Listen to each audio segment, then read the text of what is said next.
Oh, well, Yeah, well, we're in That's- here, so we have to do it now. oh, There's okay. more than one of you, us. Oh, that's so cool.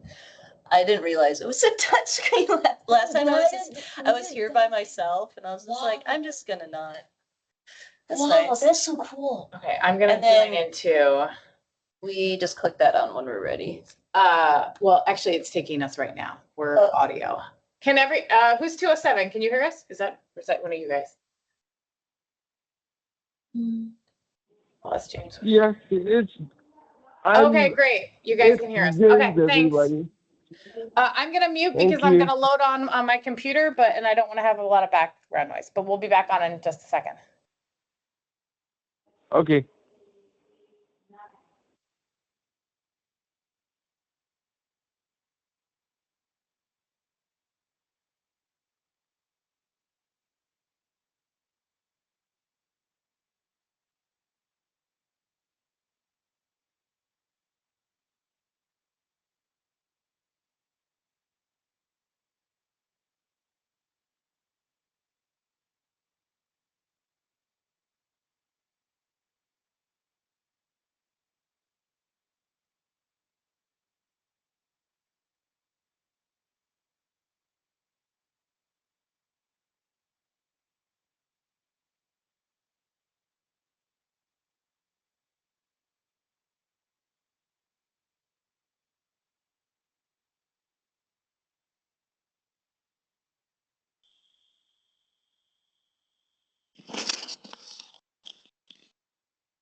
Okay. Okay. No echoes. Yeah? Okay. Great. Hi, everyone. We're just waiting for a few more folks to join. So we'll let you know when we'll get started, but it'll be just a few minutes here.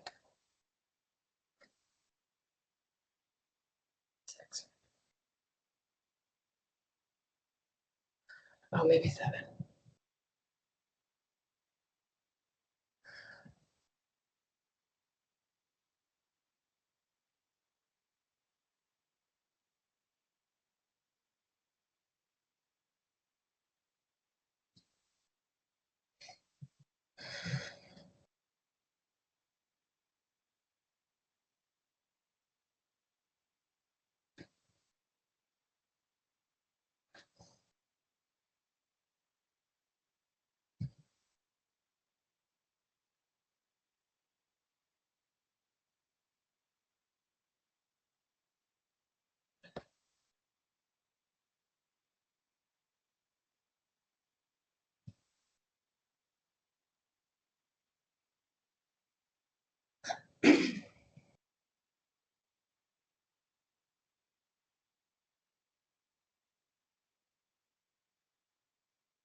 Then 8. No, Heidi's here. Oh, So, just oh, Justin is, okay, then yeah. Sorry, he's usually Heidi's. oh, okay, great. Wonderful. So we're going to get started officially, call the meeting to order at 10:01 a.m. So before we jump into the agenda, we're going to start with roll call.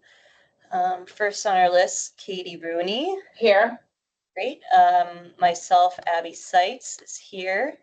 Next, Tara Lucas. Here. Great. Thank you, Tara. Next with DOT, Robin Shishido. He'll be joining later. Okay. Thank you, Tara. Next, we have Heidi Hansen Smith.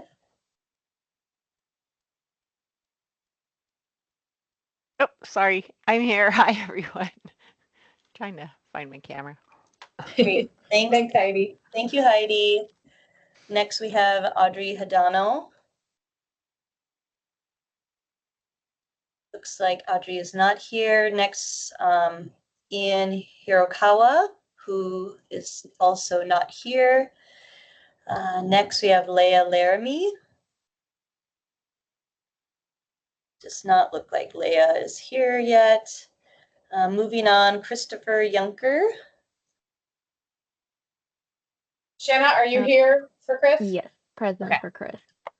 She's a designee Oh. if he's not here. Okay, Sorry. great. Thank you, Shanna. I appreciate that. That's like a general designation, similar to like how Justin is here if like, or she's one if Heidi's not here automatically. Okay, Sorry.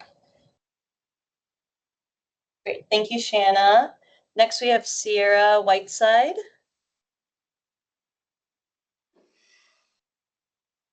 Not appear that Sierra's here. Moving on to Yamato Sasaki.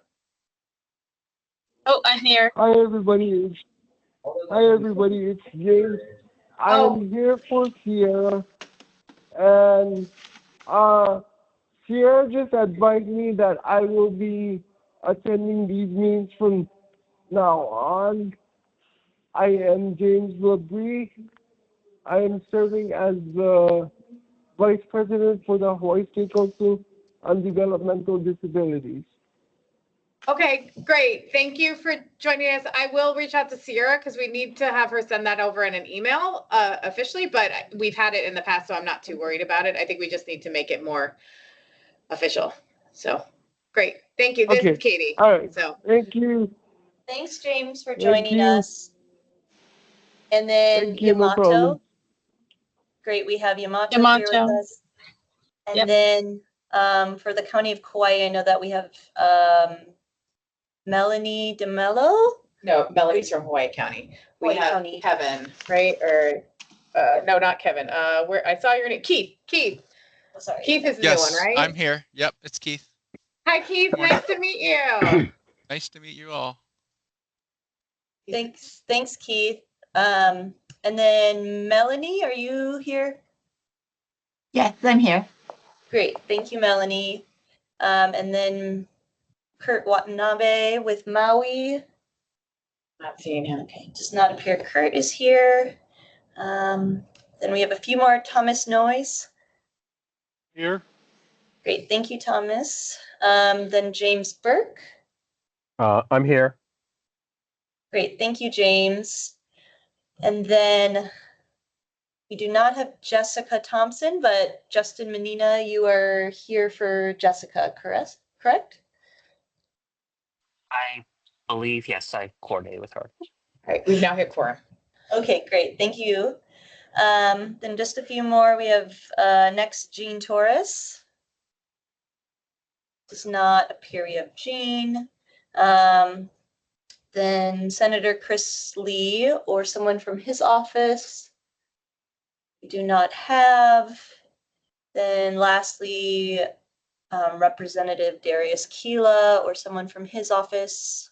I don't see Doreen. Does not appear we have Doreen. So great. Thank you, everyone, for again for joining us today. We have quite a heavy schedule, so I appreciate you taking the time to participate. I'm going to go ahead and share my screen.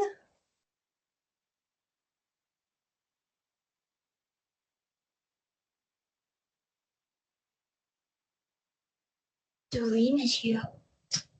Oh, yep, Doreen has now joined from the Chair Keela's office. Okay, capture it. Thank you. Why do I need to monitor if you're gonna do it for me, Trina? Oh, Eduardo commented on it as well. So, thanks, Eduardo. Okay.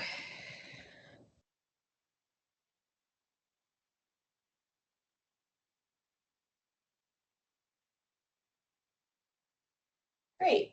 So just wanted to highlight our agenda for today.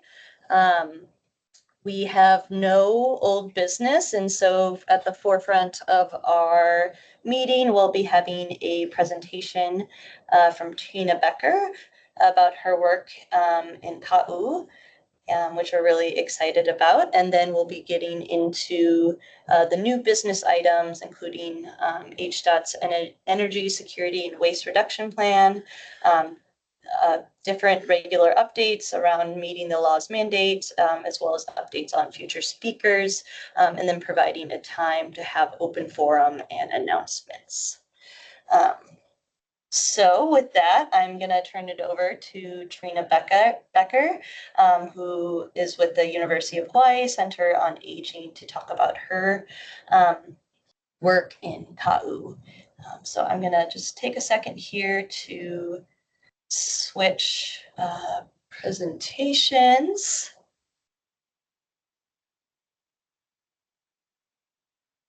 There we go. And great. So Trina, I'll hand it over to you. Thank you. Good morning, everyone, and thank you for inviting me to your committee meeting this morning. I am from the Thompson School of Social Work and Public Health and Center on Aging. So there's 3 units inside of the Thompson School at UH Manoa. And this morning, I will be talking about what safe routes to school could look like or would look like from a rural versus urban perspective in Hawaii. Next slide. So I thought I would start with this really pretty slide of a tiny car and lots of stuff, as in a big heart that's on top of it, and then it's transportation to rural schools. And the reason that I chose this image was because schools don't just mean education for children, it means so much more, especially in rural areas. Next slide. So I'm going to start with field work that Oh, hold on. DOT Are folks seeing the slides on the title page still? Or are they scrolling through? Scrolling for me. Scrolling I for me. see the map. Okay. Leanne, it looks like it might be your side of things then, because we're seeing it in here as well. So, and as a note, Robin has also joined. So, okay, sorry, I just saw that technical. I wanted to make sure everybody got to see what you were doing. So I would say boot it, like log out and log back in, Leanne, see if that helps. So, all right, go ahead. Sorry about that. So this was about field work that DOT funded highway safety, and they funded. So Carrie Ryan, she funded this research field work in Ka'u District in South Big Island, and so I thought I would just take a minute or two to draw it out, and you can see that round, I mean, the red line around it. So to give you all a better idea of where we went, where we were, right? We were there and we spent a lot of time there. And there are only 2 schools within that, that red circle. And that is, you can see Pahala. So there's a elementary and high school there. And then also, but you don't see it on the map. It's Na'alehu, which is next to Discovery Harbor. And that is Na'alehu Elementary School. There are only 2 schools in that district, within that, the red lines. So starting with Ocean View, it's we mapped the school route from all the way to the top, right, at 5,000 feet elevation in Ocean View, and Discovery Bay, which is not at such high elevation. It's about 1,000 feet. To Na'alehu Elementary School, and then Ka'uhai and Pahala Elementary School, they are also at about 1,000 feet elevation, so they're not actually sea level. So the reason that I wanted to point this out is that for city slickers, well, at least me, I was like, what? Isn't everything at sea level? No.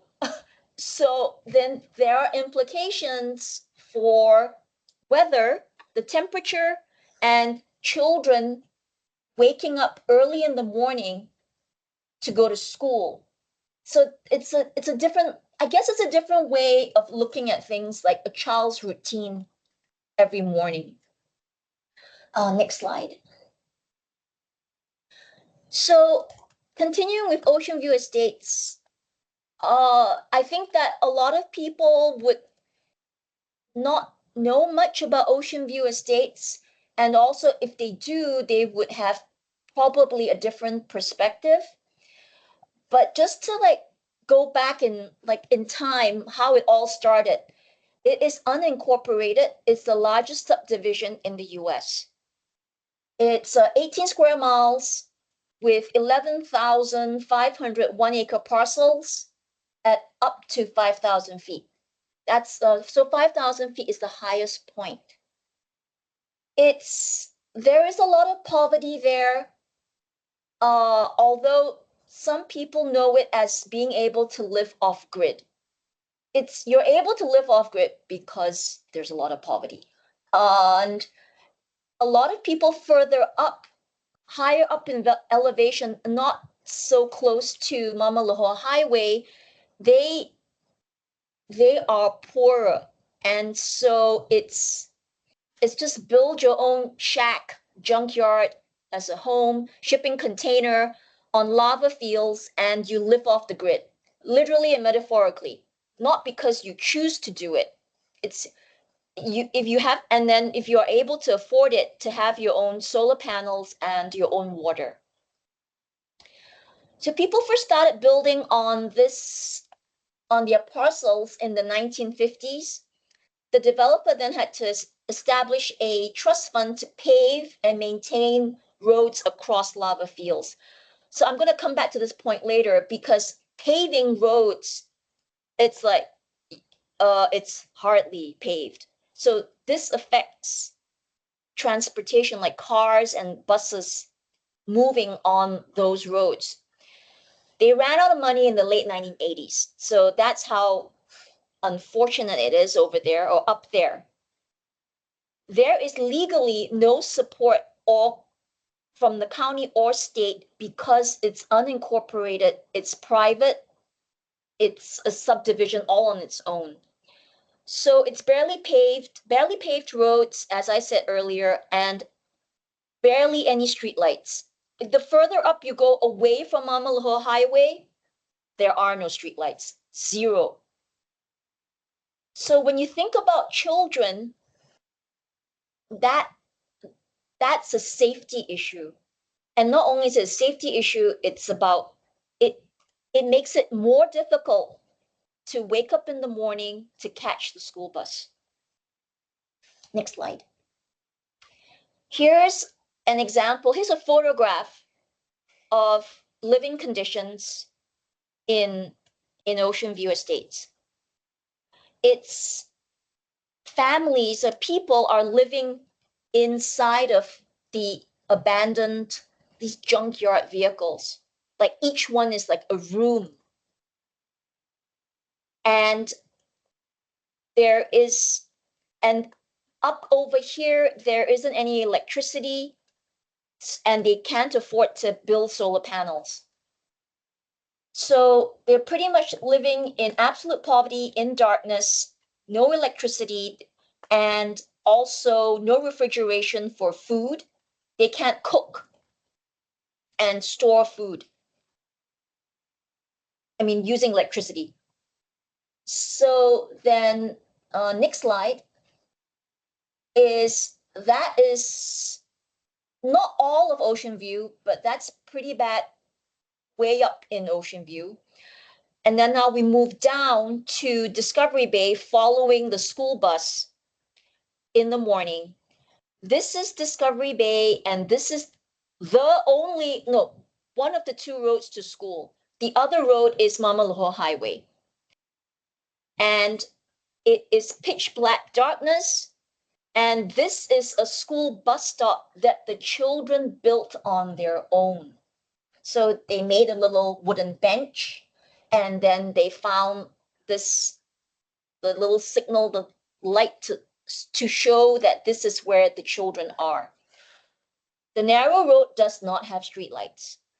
So when children have to wake up really early in the morning and they have to do their chores because they come from very poor households, they have to wake up at about 4 in the morning in darkness.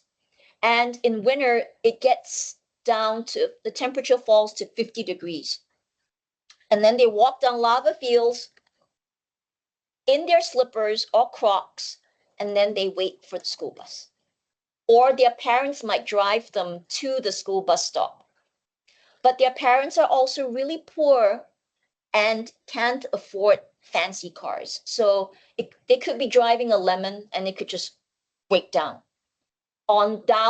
down the mountain to the bus stop. Next slide.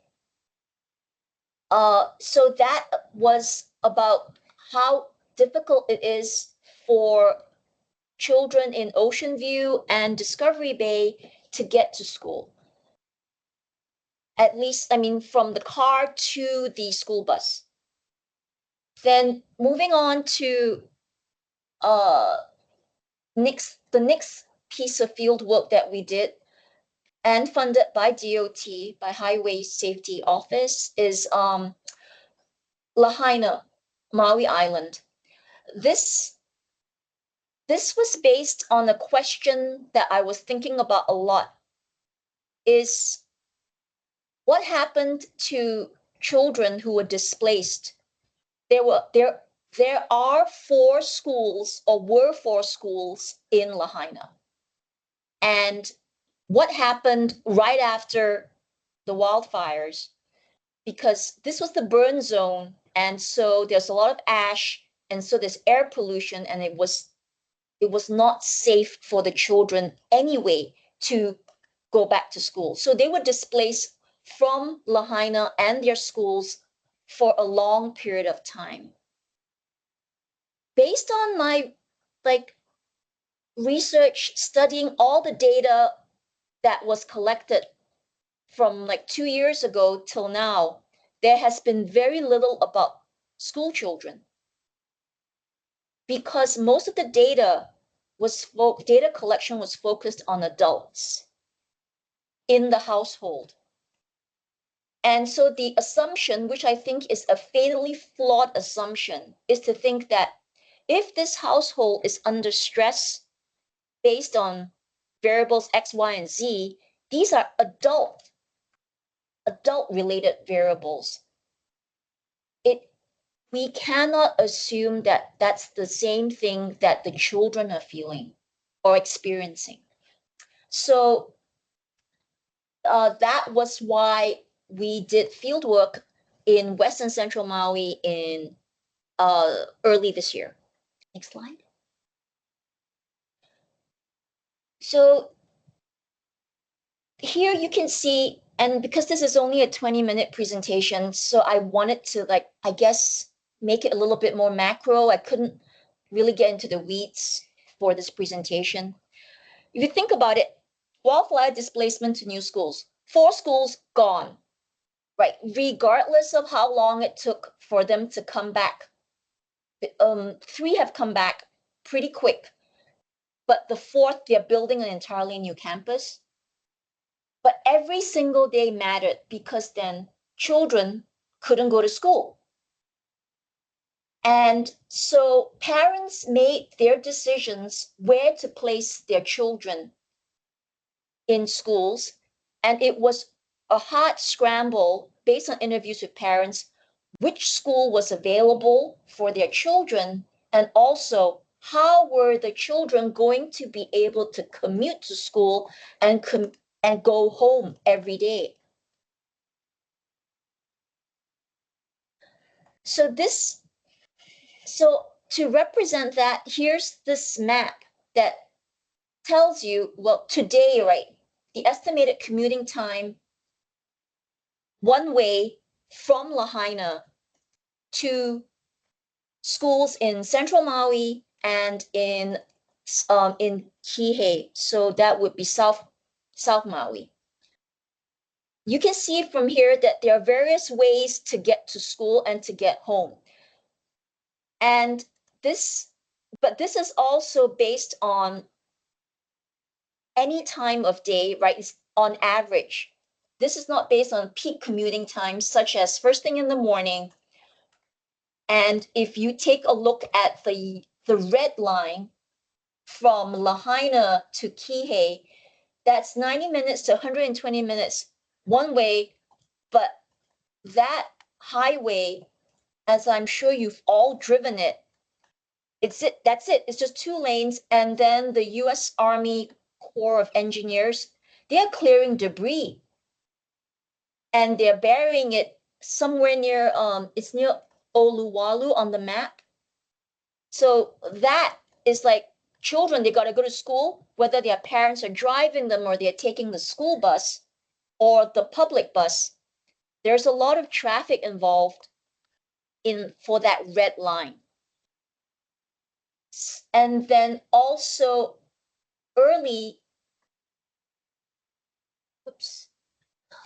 in the earlier days after the wildfire, there were also emergency arrangements made for school transportation where children were dropped off. It's the blue line. They were dropped off at the little airport up there in, let me just take a look at that.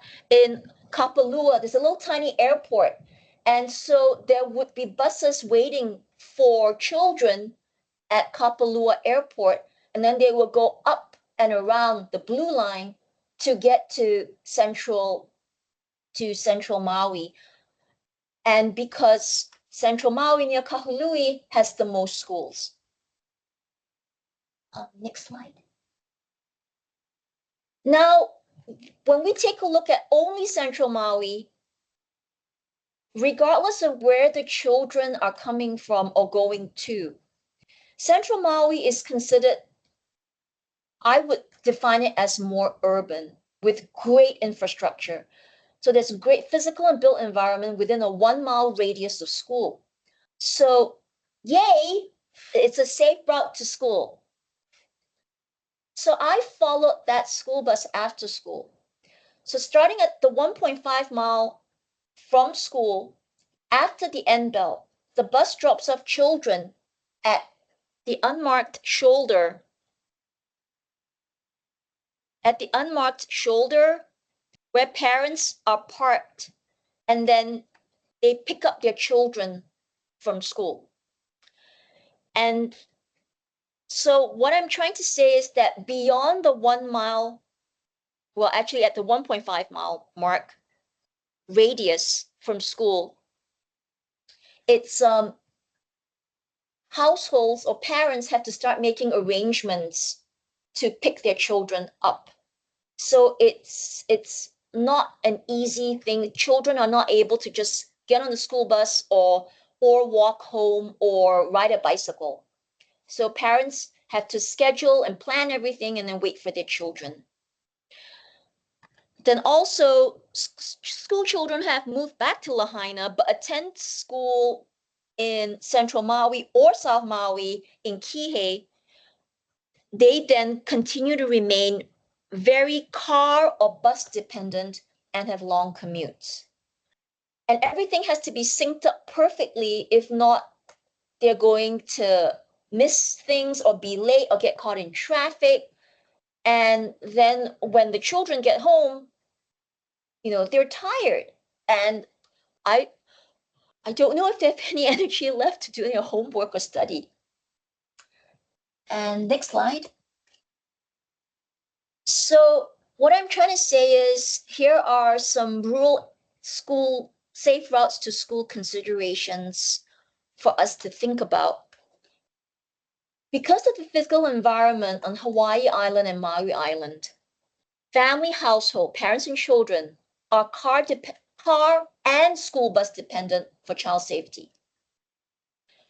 In Ka'u, children do not want to ride the public bus because they feel it's dangerous. It's a long bus ride.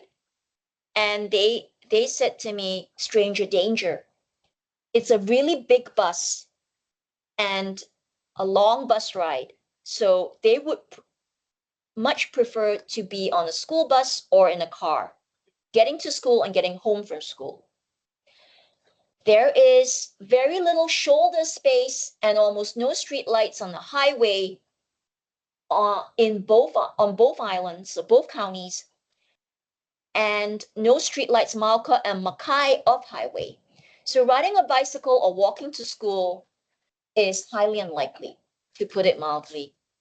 So parents need to get to work, and their schedules may not necessarily match up with the start and end school bell. And also, free school breakfast. So what I'm trying to say is timing really matters when family walks out the door, drives and drops children off at the bus stop. It's crucial because children, they are not just getting to school for an education. It's about breakfast and as well as lunch. So now, something else to consider, what if the school bus breaks down? And another thing, which we all know, what if there's a shortage of school bus drivers? And more importantly than that, not just school bus drivers who have, is it a CDL to be able to drive the school bus? Do they have local knowledge of where the makeshift bus stops are located? Is it between these two palm trees? Or is it between those two pine trees at mile X? You can't tell first thing in the morning in the dark. So it's very local knowledge driven, right? If we are able to hire school bus drivers for rural areas, right, on the neighbor islands. The next thing to think about is how many hours of commuting do children have to endure? Why do they have to suffer so many hours of commuting? This then raises the next question. It's very convenient to just say, oh, why not complement that with online learning? But in the neighbor islands, we all know they don't have fiber optics. The cable thingy under the ocean, only Oahu has it. And they're now building, right, that they're laying that cable to the neighbor islands. So there is intermittent Wi-Fi, and children are not able to just as easily do online learning as we can do here on Oahu. And even if they do have, right, uninterrupted Wi-Fi, they come from very poor households. They might not be able to afford to be able to pay for this Wi-Fi. And then, of course, if they're in Ocean View, there's no electricity, then I don't even know why we're even talking about online learning with Wi-Fi when they can't afford to pay for, there isn't any electricity. Now, then coming back to Maui, the thing to think about is, what if there's a natural disaster?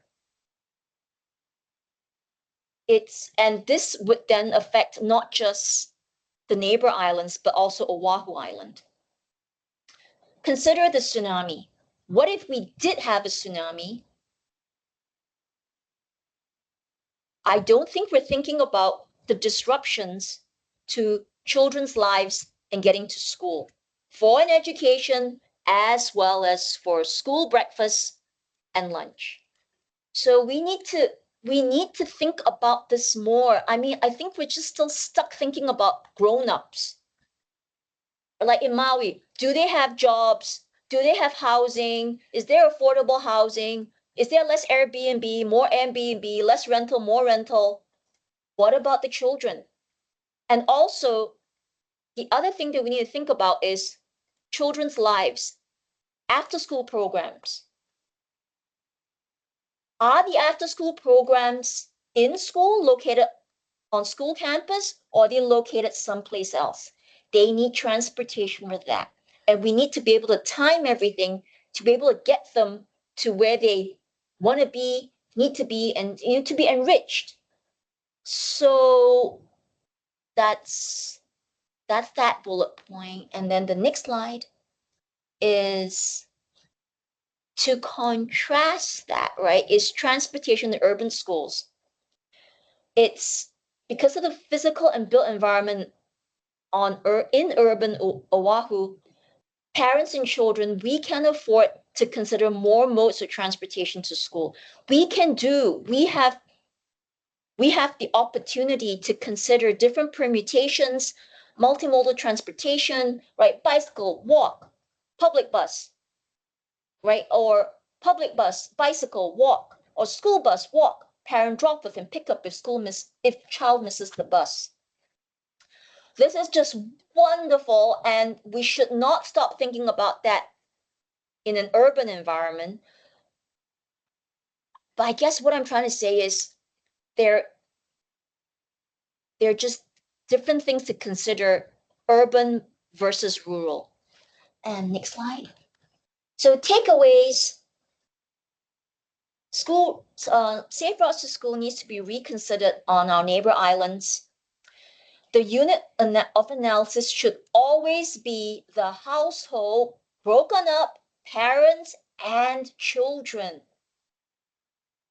What does a neighbor island household's daily life look like, and what role does transportation play? Transportation for children in rural areas means so much more than just going to school. It's a school bus to education, nutritious food, and this is so important, engaging with other children who are not from their village, because there is a tendency by race and ethnicity groups and income levels for them to be in like one group. So children need to engage with children from another socioeconomic status, right? Not from their village. So what can we learn then also from the Lahaina wildfires and apply it, right? Natural disasters to safe routes to school. So a lot of stuff to think about.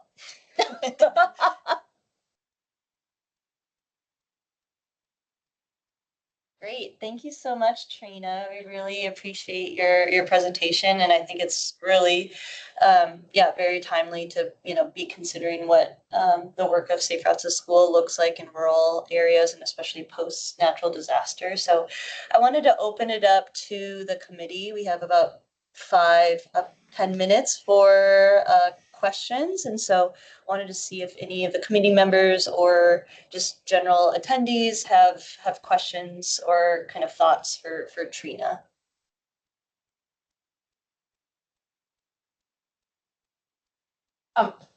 Since nobody's raising their hand, I just, one of the things that like Trina didn't dive into, but I think maybe we have you come back if you want to at a later point, is talking about like how you kind of like went into communities to work through some of these questions that you've been dealing with. It's also really interesting. And I think we know from like the final report last year is that like that kind of investing in a lot of the planning has been somewhat more difficult in the state over the past few years. And so that's one of the things I think is really interesting is how you kind of approach that. And, I think a lot of these questions are really valuable because, we have a lot of stuff sort of from the transportation side, but maybe less so from other disciplines and how to bring that into this process. Like I hadn't seen the Lahaina stuff that you had done. I'd only seen the Ka'u stuff. And, I know you're trying to do a few others and this is an expanding program, I think, which is something, to keep in mind for all the counties too, is that we have additional resources in state to work on some of these things that maybe you weren't aware of. So that's kind of why we brought you in. So I just wanted to flag that for everybody. And it's just like there's so much in the projects you've already done that's really interesting that we just don't have time to. But if you'd like to, I'd say talk to Trina, reach out, and more than happy to connect you because it's really, especially if you have something you'd like to work on with her. So I'm still not seeing any hands. So Thanks, Katie. Were there other questions from the committee or the other attendees?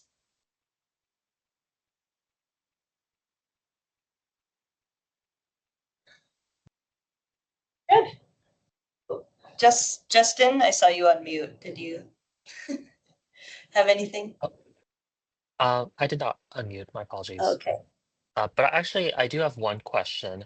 Thank you. I really appreciate this presentation. This is really helpful, and I would love to request a copy for the Safe Routes to School Working Group that Department of Health coordinates monthly. One question I have is, has there been any, or is there any ongoing research on the Safe Routes to School habits or conditions for Molokai and Lanai Islands, respectively? No, because I didn't realize that there's like funding to go do this research. I would love to go do that. I would love to be there. Yep. Yeah, if I could, yes, please. Thank you. I'd love to touch base to discuss in detail, and just potential pathways we can explore together. Thank you. Oh, that'll be great. Yeah, it's I really want to be able to give a shout out to children, right? In all neighbor islands. I'm just like, why do we keep thinking about grown-ups and transportation? What about children?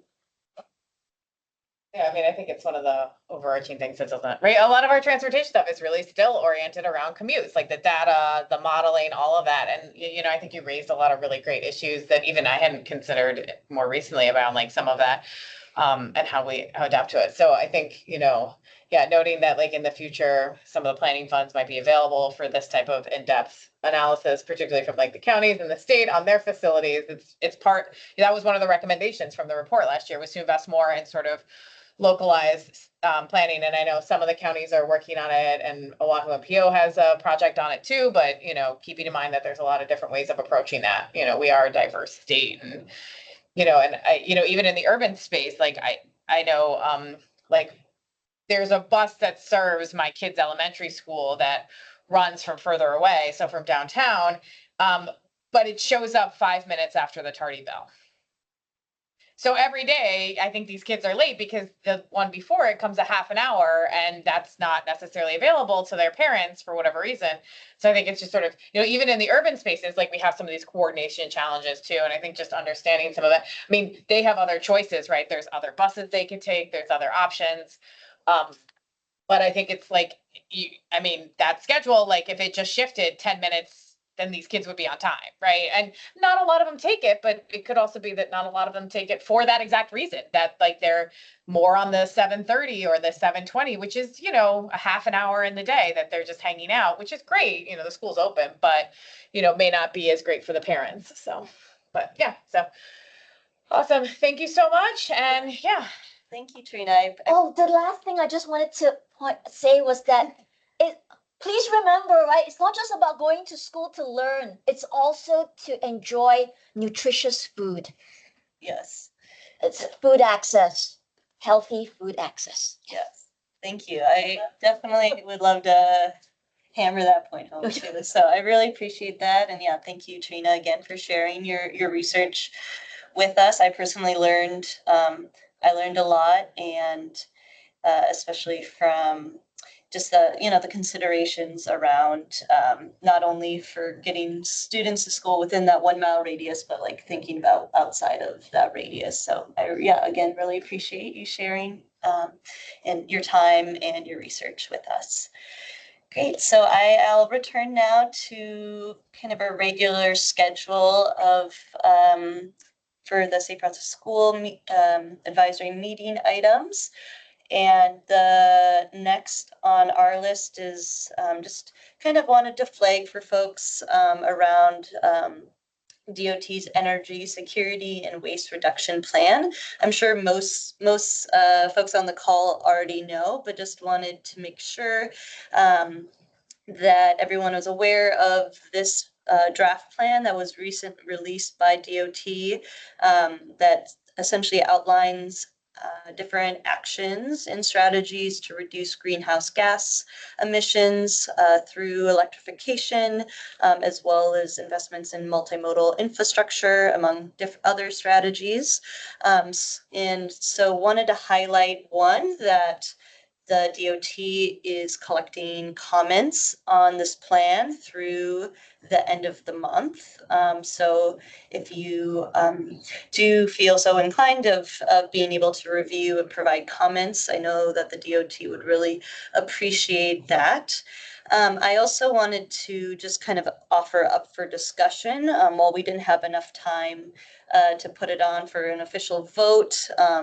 For our committee to provide comments or approval before the end of this month, we can still essentially submit a letter saying that the Safe Routes to School Committee supports this plan, as there is quite overlap in terms of the multimodal infrastructure investments, and the plan does explicitly also call out Safe Routes to School.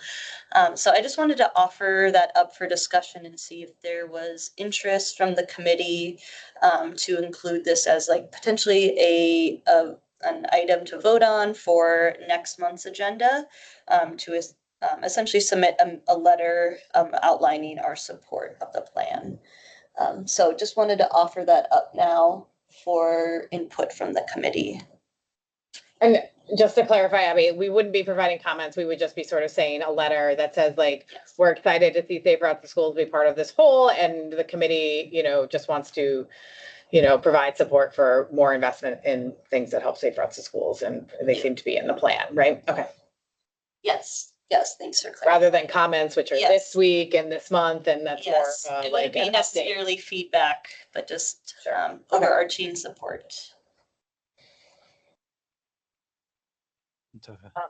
And I'd be supportive. I think connecting Safe Routes to Schools to the larger, work that's going on. And, I think there's a lot of alignment between what's trying to be accomplished through the report and where we are. And I think, even though it's after the fact, I think, just given some of the comments that I've seen from the public thing, it would be probably even just a letter of welcome of support. And then we can also document that we did do the letter too, to provide support. So, not keep it quite so much of an island, if you will.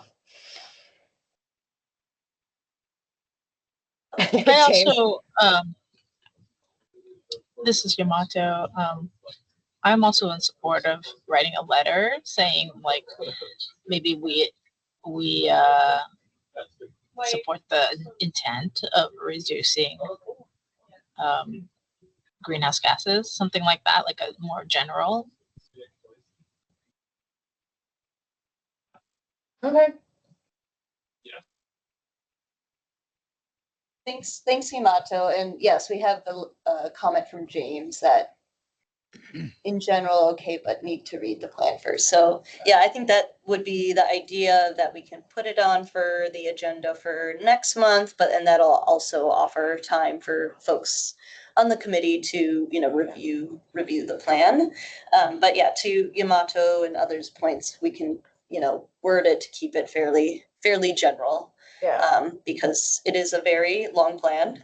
So I think keeping it general around supporting, you know, investments to reduce greenhouse gas emissions and multimodal infrastructure would be positive. Kevin, sorry, since you're on, would the preferred be that like the draft is available for review as part of the board packet for next meeting, and then we vote on it, and make any edits live and then vote on it? Yeah, that would make sense. So if you included something in advance with the board packet, making clear that it is a draft and it could be subject to changes, I think that would work. Okay. Great. I just want to make sure that was the right process. Thank you. Because I've never done it before. I mean, and we don't like really have like anything like a logo or anything. It's going to be pretty basic and, Yeah. you know, so. Okay. That's a good one. Sounds good. We can include that as part similar in the past of how we've included the voting language Yeah. within the board packet. So that way folks can review that and we can, you know, edit it as needed and during the next Safe Routes to School meeting in September. So, great. And then Yamato noted, I'd like the letter to include how Safe Routes to Schools reduce emissions. I think we have the documentation on how it increases walking and biking. And so then you can sort of just keep Yeah. connected without being super explicit. I'd be hesitant to like dive in hardcore on it. I think it's more just a general, Yeah. like this does this is very much aligned. And so therefore we're supportive and available to help with implementation as identified. Great. Yeah. Thank you everyone for your feedback there. Now we'll jump into a few different discussion items on meeting the Safe Routes to School laws mandate. So first, for our regular updates around developing a RFQ by DOT to develop a comprehensive statewide Safe Routes to School plan and program. Just wanted to see if Tara could provide any updates on this item. So at the last monthly meeting, I think I said estimated time to complete would be 8 months. So estimated time to complete it would be 7 months now. Okay. No, that's great. Just to hear if it's keeping on track or if you're hitting any hiccups. That's great, Tara. Thanks. They don't have to be long updates. Yeah, thank you, Tara. That is very efficient update. Appreciate that. Next, for our regular updates around the Safe Routes to School staffing positions, I will turn it to Vice Chair to see if she has any updates in this regards. I don't believe that we have any major updates at this time unless there's something from Robin, and Maui and the others aren't here. So Robin, has there been any update or movement on the program manager position at all? No, nothing from us. I was still reviewing. Okay, thank you. All right. Okay, the one thing I'll mention on this discussion point is that we've received a formal letter of request from Hawaii County, and so that will also be on our agenda next month to approve that request. So similar to our kind of previous discussion point, we'll also include that in the board packet and have that on our agenda to be voted on next month. Was there any questions or updates from others on this point?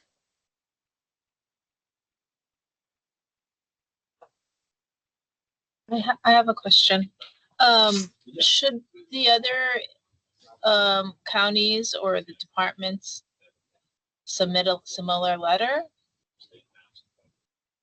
Is that required?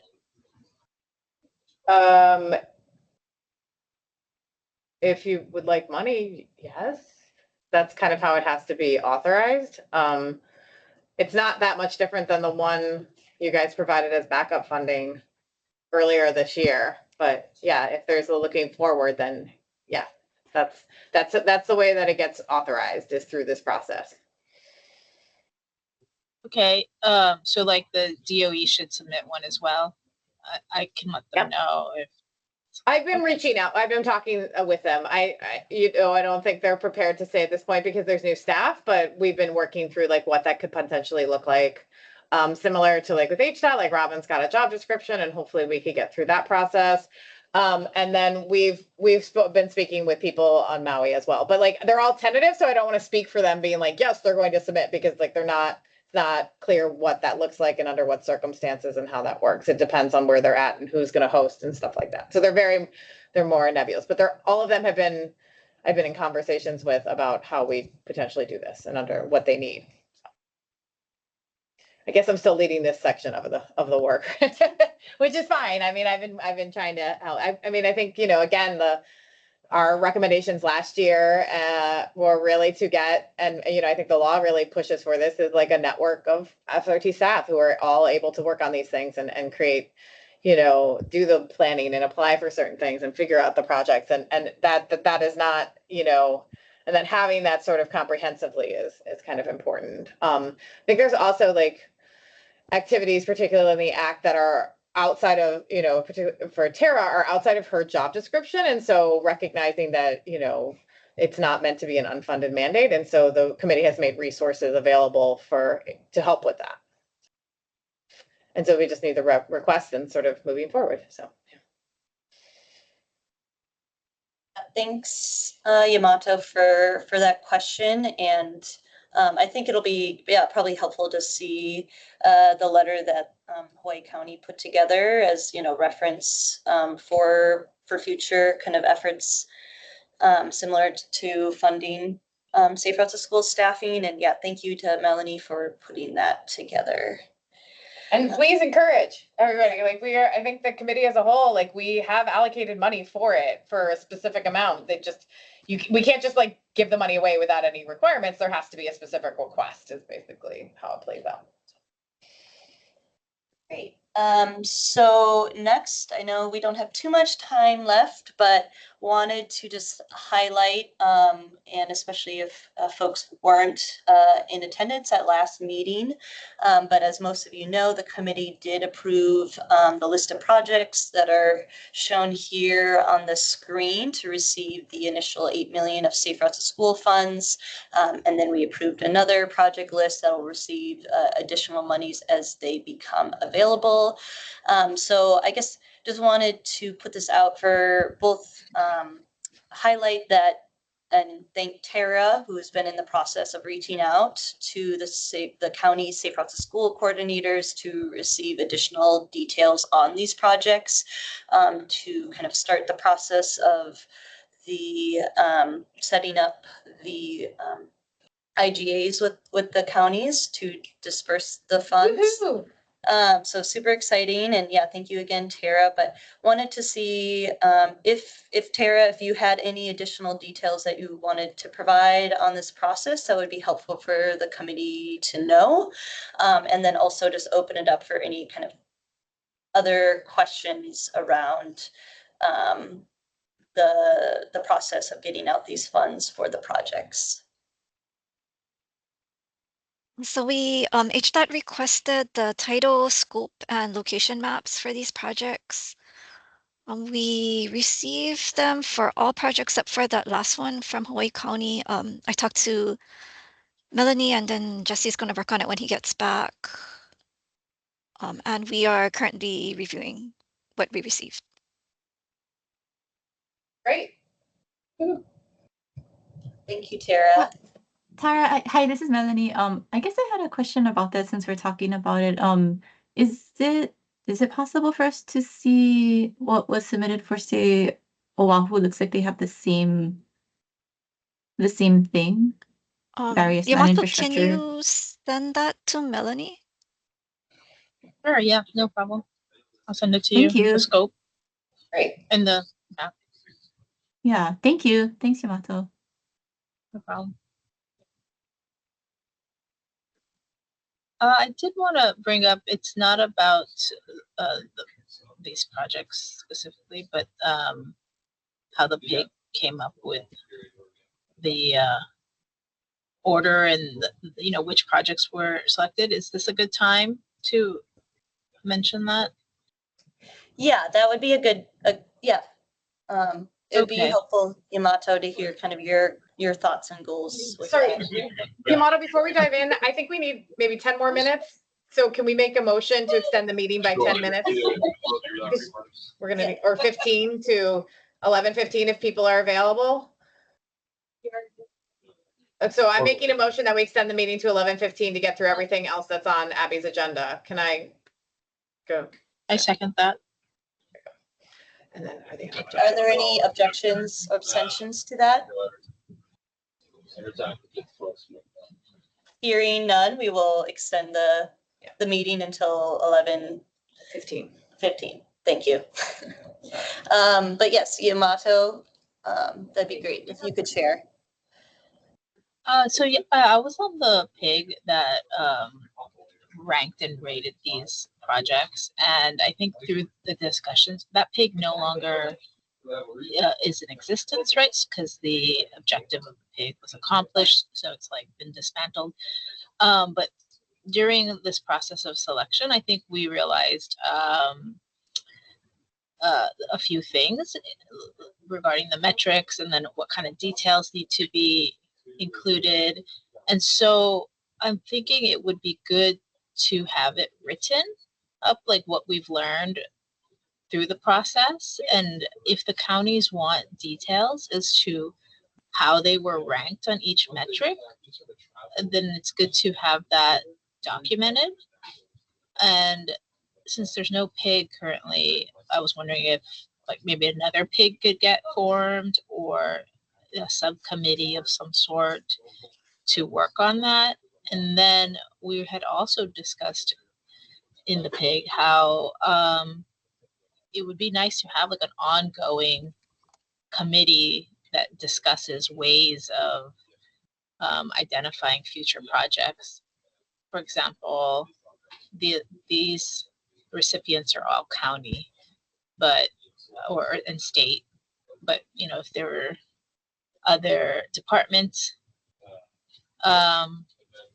within the counties or like other nonprofit sector organizations that want to apply, we didn't really open it up. So discussing like the details of how that might go about.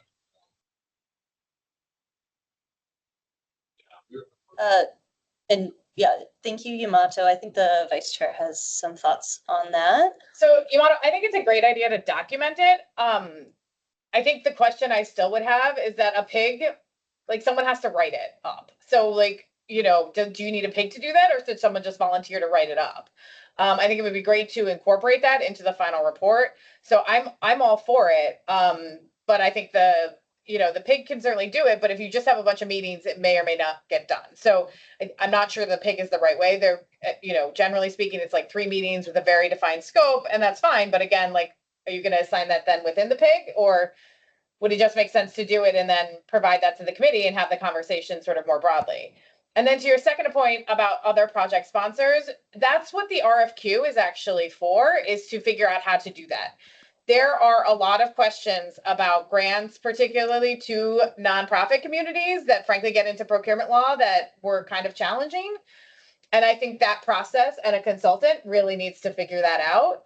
We have still a fairly large backlog of existing projects, which the law does prioritize over new projects.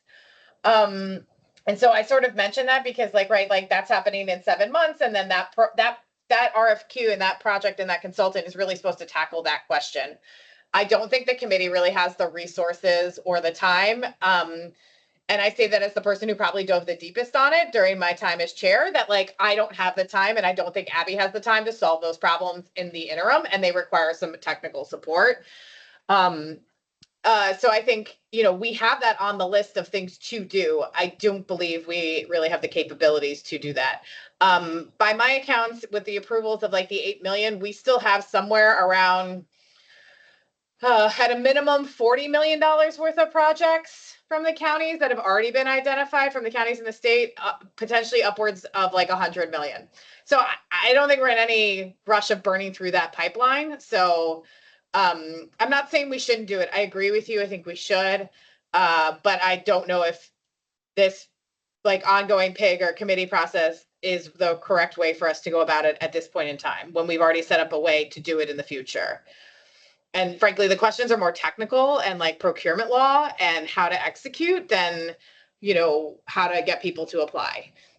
The last thing I would say though is I think, and this can be for further discussion though, is that perhaps we should put a project solicitation form, like on the committee website saying like, we want to know what projects are out there though, as we start this process, and start collecting them now, so that like, one, the Safe Routes to Schools coordinators, if they come in, or for the state, like we have a way of like collecting that information from people.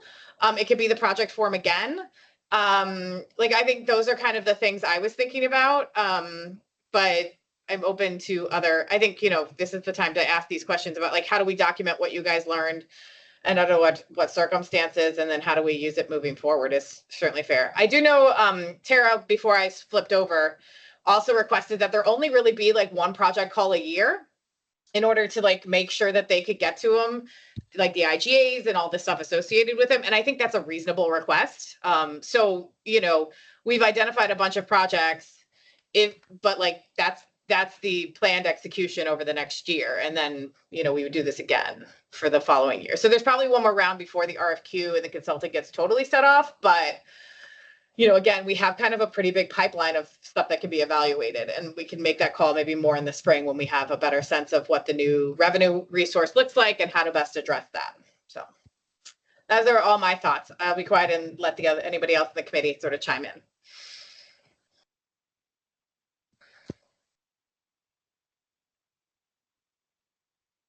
Oh. Kevin, could you share your kind of thoughts on this?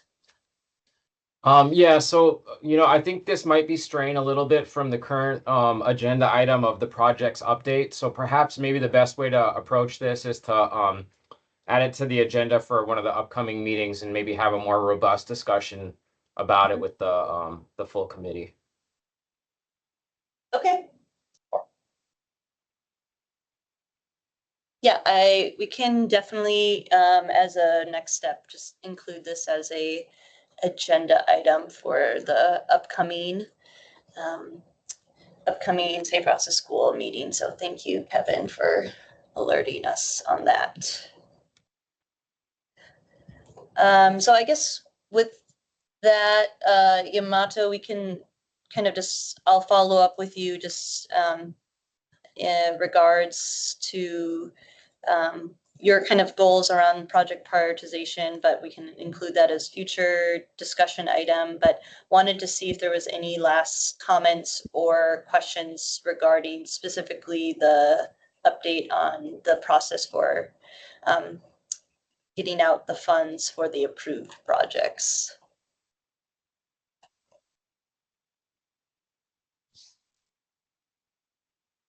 Okay, seeing none, I will move on then to our last item in the meeting. The law's mandate is regarding the upcoming report to the legislature. Just wanted to alert folks that the vice chair and I are starting to think through the upcoming report. And that this will be included again as another item for a future meeting agenda. But in the meantime, I wanted to mention this as it would be helpful, kind of similar to other discussion items, for folks to review the report from that was submitted to the last legislature, and kind of come back with suggestions around what would be helpful to include, what maybe was missing from the previous report, kind of beyond, obviously the progress that's been made, and information about the projects that are being funded. So I just wanted to highlight that will be included in future, as a future discussion item as well. Was there any questions or thoughts on this in the meantime?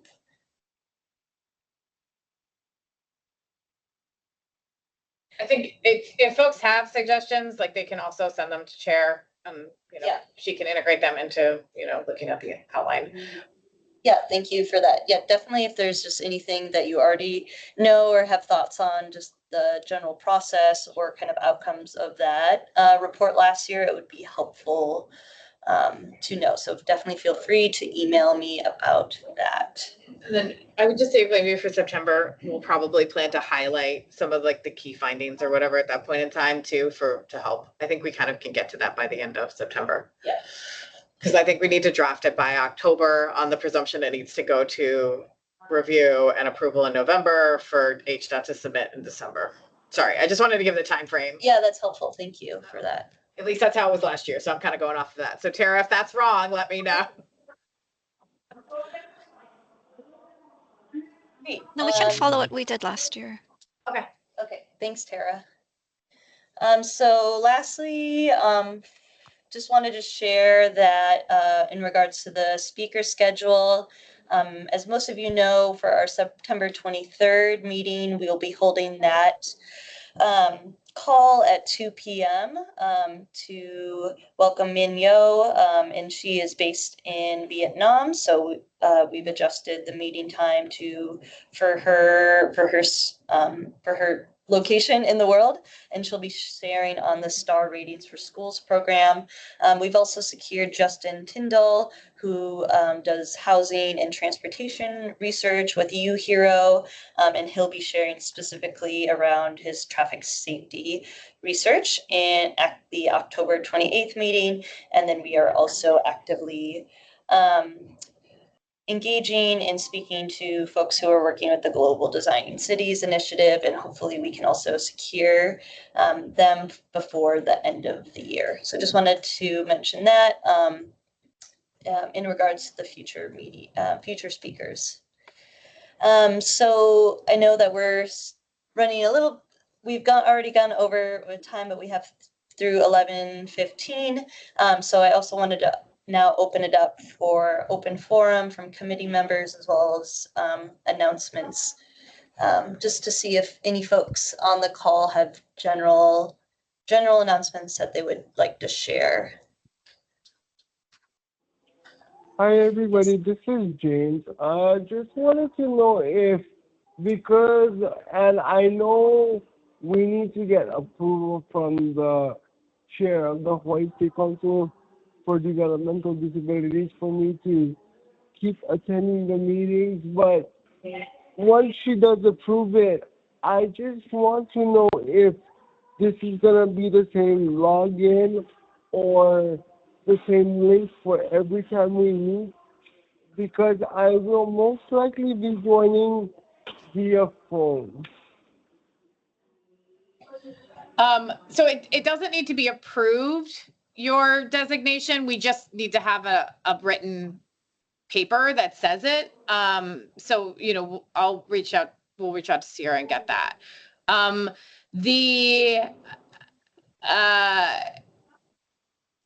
With the updates, Tara, I can't remember, are they switching every month on the?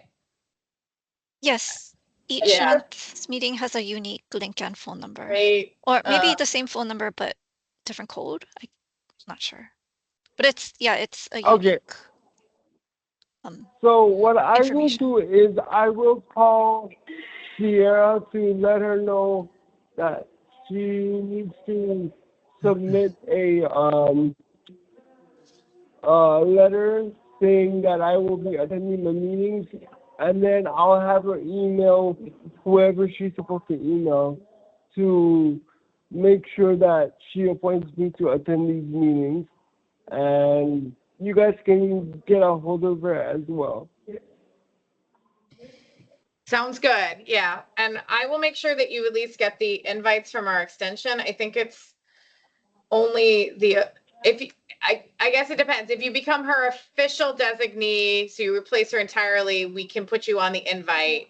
But if you're just her designee, like not a temporary, but like when she's not available, then we'll put you on the other list, which, you know, we send out. But if the meetings get canceled, there's no way for us to let people know easily because it still shows up on your calendar. But we can work through that when we work through the designation. Okay. Yeah, I will give her a call and I will let her know, and then you guys can email her or call her any way that works for you guys as well. Okay. And James, I know you asked for the recordings. We've been having problems with posting, but Tara, do you think you could share it with Sierra, the recording, or can I send the link along to them? Because he had asked for it at the last meeting and we haven't been able to provide yet. I just got notified that Yeah, it you was could- posted. Oh, okay. Okay, we will. But the meeting information you is could- also We can Oh, send you, James, I'm the posting of the Okay. previous recordings of the meetings as well.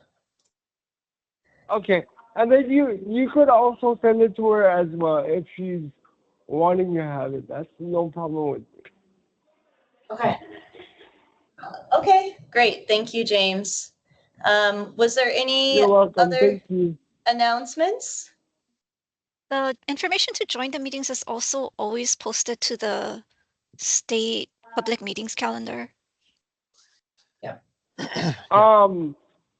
I have been just getting the emails from Sierra because she said she's been sending me the emails to my email, but unfortunately, I haven't been getting emails from her. So I would have to call her to figure out how this is gonna, how I could get the email if she wants me to attend officially, or if I'm just attending like what the other person said, like if she's unavailable, or if she's gonna have me attend officially as a official designated person, you know, to represent the council. Okay, yeah, thank you, James. We appreciate that. It looks like Justin,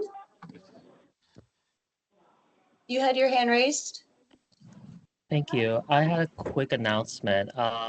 For those who may be interested, on Thursday, September 25th, as part of the Week Without Driving that Oahu MPO is organizing, and I know that the Youth DOT Transportation Council is working with Laura Kalkini on that particular project. I just wanted to note that OMPO has invited Anna Zvarts, the author of, my apologies, forget the name of her book. When She's the driving is author- not an option. Yes, thank you. She will be speaking in person on Thursday, August 25th from 6 to 9 p.m. at 643 Ilalo Street. Happy to follow up with the committee on more details. If anyone is not familiar with her work or Week Without Driving, I do highly recommend participating or attending. It'll be a very illuminating discussion. Yeah, thank you, Justin. I appreciate highlighting that. Okay. Any last announcements? That was the one I had too. So Okay, we'll just provide the link for folks in the. great. Yeah, we can also provide, as Katie mentioned, the link to that. Well, great. Well, seeing no more announcements, we can officially adjourn the meeting at 11:13. Thank you so much for joining. Thank you, everyone. Bye, everyone. Everyone, Thank you. thanks.